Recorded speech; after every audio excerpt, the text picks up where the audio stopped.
Hi kids, Miss Dawn here with another story for you. Today we are going to read the book Hansel and Gretel by DeLuise. Once upon a time, there lived a poor family who worked very hard to keep themselves in food and clothing. They lived from hand to mouth, and let's face it, that's a very short distance.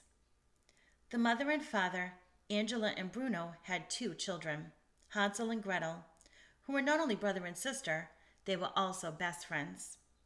Every day they would play together, and every night they would wish each other sweet dreams.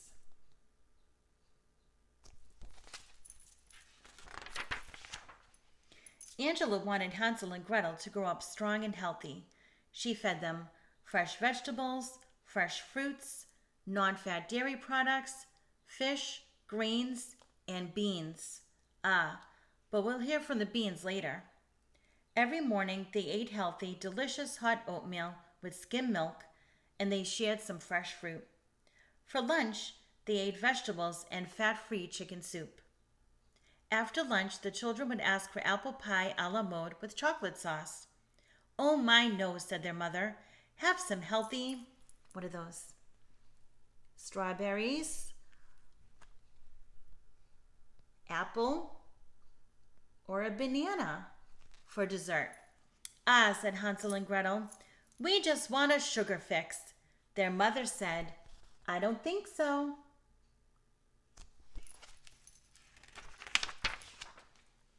Then one day, their mother became very ill, and soon after, she died. Their father was very sad. Hansel and Gretel missed their mother so much they would cry themselves to sleep. Now, next door there lived the widow Brown, who wanted to marry their father in the worst way. Why, she brought him chicken soup every single day. If you're looking for a new husband, chicken soup is a must. Bruno really liked the widow Brown's chicken soup, so they were soon married. Unfortunately, the widow Brown was not very fond of children. Oh dear.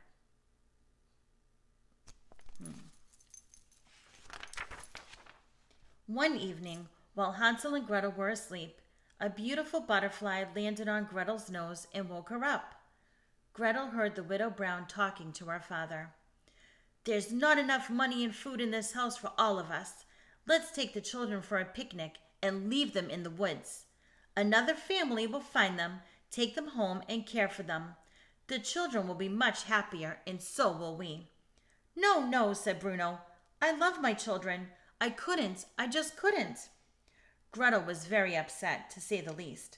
What to do? What to do? The very next night, both Hansel and Gretel heard the widow Brown talking. "Take them to the woods, I tell you. Make some excuse and leave them there. Someone will find and care for them. Not to worry." Bruno said nothing. But Hansel and Gretel started to, guess what? Worry. Wouldn't you? I would. "We need a plan," said Gretel. Hansel agreed.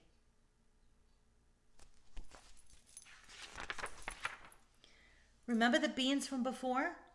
Well, early the next morning, Hansel and Gretel filled their pockets with dry beans to drop along the path.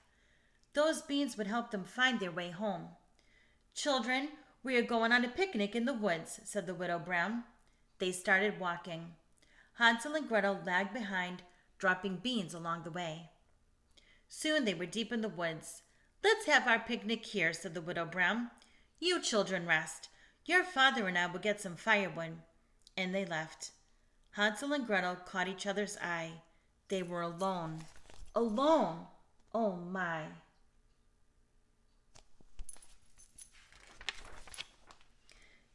It got so quiet they could hear the crickets chirping and the leaves rustling.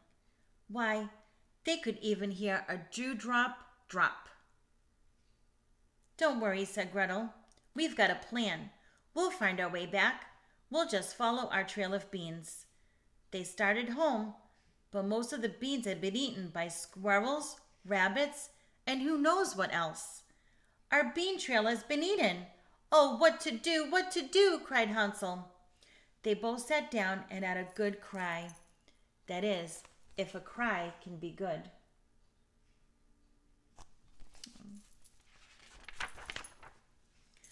Wait, Hansel, said Gretel. I smell cookies baking. It's coming from over there, cried Hansel. They climbed a small hill and came to a fence that was made of ladyfingers, glazed donuts, lollipops, giant chocolate-covered pretzel gate, gumdrops, more donuts. The gingerbread house was full of junk food. It had a cholesterol count of 888, which is high, even for a house. The children were so hungry, they started to eat. This ladyfinger fence is absolutely delicious. Yum! I have some chocolate-covered windowsills.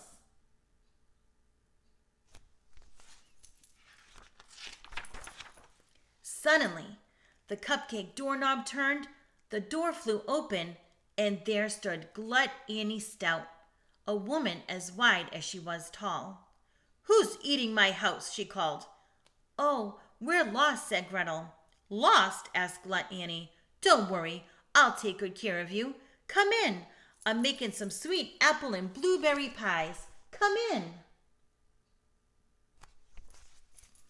I don't think they should go in, do you? Glut Annie gave them strawberry malteds, apple pie a la mode with chocolate sauce, banana cream pie, and a big piece of chocolate, not 5, not 6, but 7-layer cake. Well, the children ate and ate.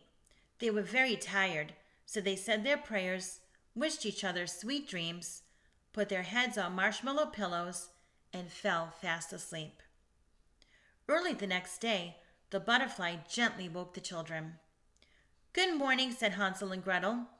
Glut Annie Stout served them a very big breakfast of eggs Benedict, bacon, ham, sausage, pancakes, and French toast, all smothered in butter and maple syrup. A calorie counter she wasn't. Hansel and Gretel couldn't finish their food.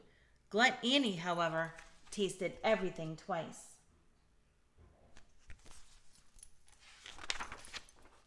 After breakfast, the children said goodbye and started to leave, but the door was locked. And just where do you good-for-nothings think you're going? Asked Aunt Glut Annie. Home. We want to go home, said the children. Home? Ha ha, never! You'll live here and help me make puddings, cakes, and pies. The children trembled. It was clear that Miss Glut Annie Stout was A, completely unaware of how unhealthy all that fat and sugar is, and B, not very nice indeed. So the children worked as hard as they could, helping Glut Annie while she cooked and cooked and cooked. Later that night, the children gathered some fireflies from their open window and had a family meeting under the blanket. What to do? What to do?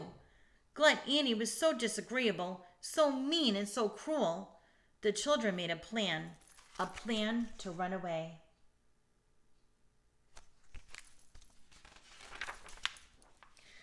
The next day, the children licked a hole in one of the lollipop windows. Gretel boosted Hansel up to unlock the latch. They climbed out, jumped down, and started to run. But Glut Annie Stout was waiting and swooped Hansel and Gretel up in a sticky net made of cotton candy, which clung to their arms, legs, and hair. Glut Annie washed them off in the pond and brought them back into the house. She put Hansel in the kitchen pantry. That ought to keep you, she said, as she locked the gate.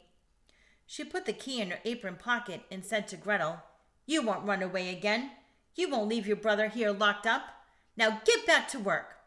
Oh, she was so mean. What to do? What to do?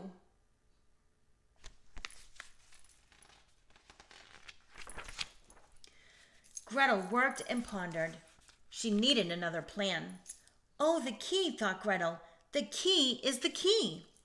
Days went by, unhappy days. Nights went by, unhappy nights. Gretel helped the wretched woman cook and thought about ways to get that key. Every day, Glut Annie sat down to a fat-filled feast. And every night, Gretel had all those dishes, pots, and pans to clean. Glut Annie baked and baked and baked, using lots of cream and butter and eggs. Oh my! Then one day came the straw that broke the camel's back. Glut Annie burped so loud it stopped the clock, and she didn't even say, "Excuse me."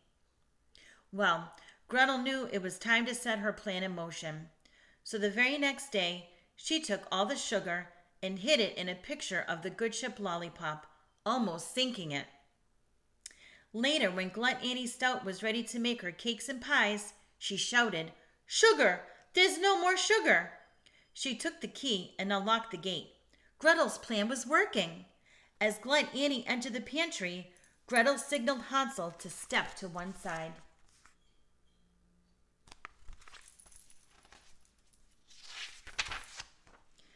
She picked up the broom, swung it way back, and with all her might, she let Glut Annie have it right on her rump roast. Ba-rum bump! Oh, what a loud thump she made. Hansel ran out. Gretel slammed the gate shut. "Why, you little—" Glut Annie snarled. Oh, but the key was inside. What to do? What to do?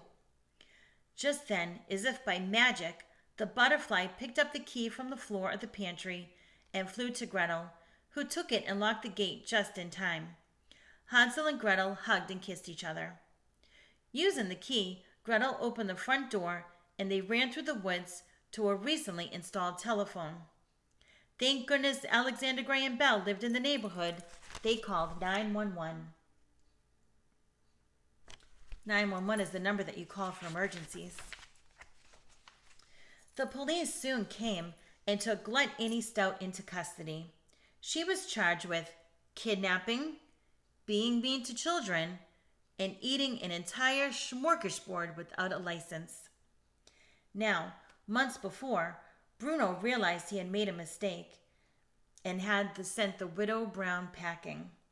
She was never heard from again. Good riddance. So when the police told Bruno that Hansel and Gretel had been found and were safe, he cried, "My dream has come true." And oh, how happy he was to see Hansel and Gretel, his children that he loved so much.